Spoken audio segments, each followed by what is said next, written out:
$55, still on a tear here. We're on a tear when Erin Elmore joins us. We don't know where in the world she is, but she's safe. Thank you for joining us. She's the head of USA Strong. She's attorney, political analyst, conservative commentator. Hello, Erin. How are you? You still in Florida, I assume? I am still in Florida, sunny Florida. That's it. I have a feeling you may never come back. Well, I have to go to D.C. next week because I am speaking at a conference, but if I had my way, I would stay here.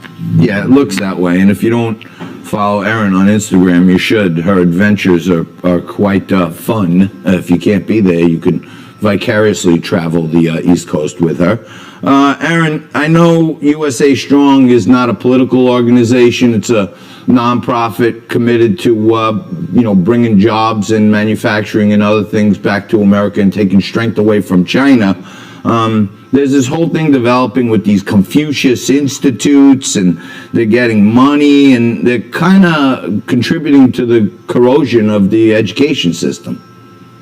That's absolutely right. And you know what? Dennis Prager, who's a wonderful and educated man, he said, when you send your children to college, it's like playing Russian roulette with your values. And I hate to tell you, this goes down all the way to kindergarten. Well, let's start with the Confucius Institutes that you mentioned first. Yes, these are institutes that basically give massive amounts of money in the hundreds of thousands of dollars a year to colleges all across the country. And what they're doing is they're buying influence and spying.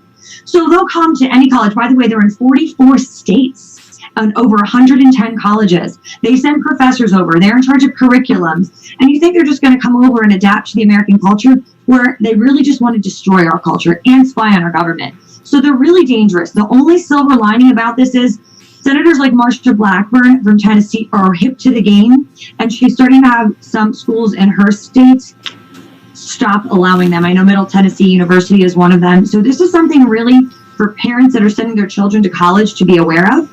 And it's a major problem because not only is it spying, as we know, when we send our kids to college now, they're already being fed such liberal propaganda. So we got the spying, but now also it's sending them favorable information on China, which, as we know, is a communist dictatorship full of racism and hatred and an absolute despising of the United States. So these Confucius institutes, they give them a lot of access, all these universities that take this blood money. You say they're in 44 states and 110 colleges. Over at USA Strong, do you guys have a list where people can look and see what colleges are in this? Is there some database that people can Yes, what I can do is I can put that up on some of my various social media and let you know exactly which states and which colleges, but it's definitely a problem. And taking it a step further, as I mentioned, down to kindergarten, the College Board, which puts on the SATs, they're also in bed with China. So what they're doing is they're having these programs with China, bringing Chinese professors over for children as young as 5, letting them bring their communist textbooks and bringing that into classrooms for children. On that SAT college level, they also have Chinese centers here in the United States and abroad, where these tests are being administered, but the college boards are just sort of sliding them old tests. And in some cases, there are accusations that they've been given answer keys to the SATs. So these problems are very pervasive. And sadly, we're seeing that this money is talking, but to what end? As you called it, blood money. Yeah, I mean, they've done so many things over the years. I mean, ripping off our intellectual property, ripping off our pharmaceuticals, selling us bum products, selling us poisoned gypsum, sheetrock. I mean, they've done everything they can. The last time you were on, we were talking about TikTok. That's another way they're getting inside our kids' phones. And then once that phone gets in the house, they actually can get into your house and your email if they really want to get some info. But it seems like these Confucius institutes are getting them a whole dossier on these kids, as early as high school when they start preparing for the SAT. Right, down to kindergarten, because they're allowing these people to come over and serve as kindergarten, first grade, fifth grade, and so on, teachers. And they bring these textbooks that are sanctioned and authored by the Chinese Communist Party. Children, and the parents probably initially think, wow, exposing my child to another culture and another language. But when you peel back the layers of the onion, it's very terrifying.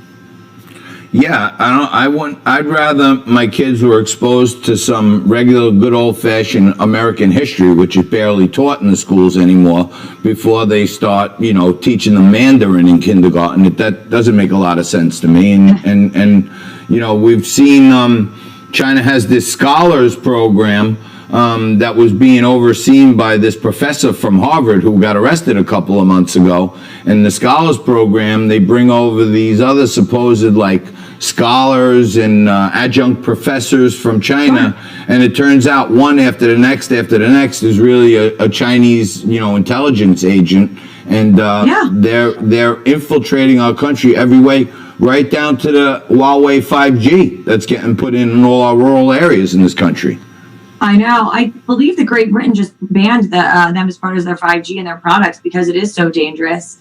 And you know what we spoke about last time, not to take a hard left on you here, we talk about what else the Chinese government is doing wrong. Our apple juice is made over in China. They can pollute that in all of our pharmaceuticals. So we really need to get the manufacturing brought to the United States of all of these products and services. Well, today I'm drinking lemonade, so I'm not in fear of the apple juice being poisoned right today. Coffee. Jess, one of our producers, mom made some fresh mint lemonade, and it's delicious. Ooh. But yeah, exactly.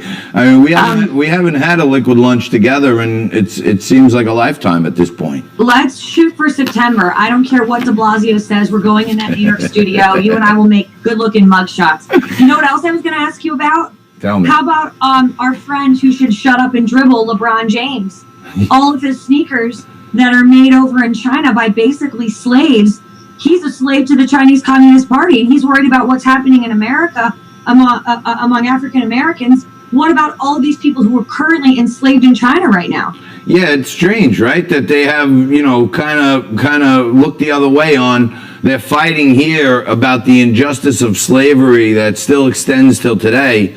But at the same time, their multi-million, $100 million contract with Nike calls for people to work 20 hours a day for 10 cents a week or something. They're basically slaves to the communist regime.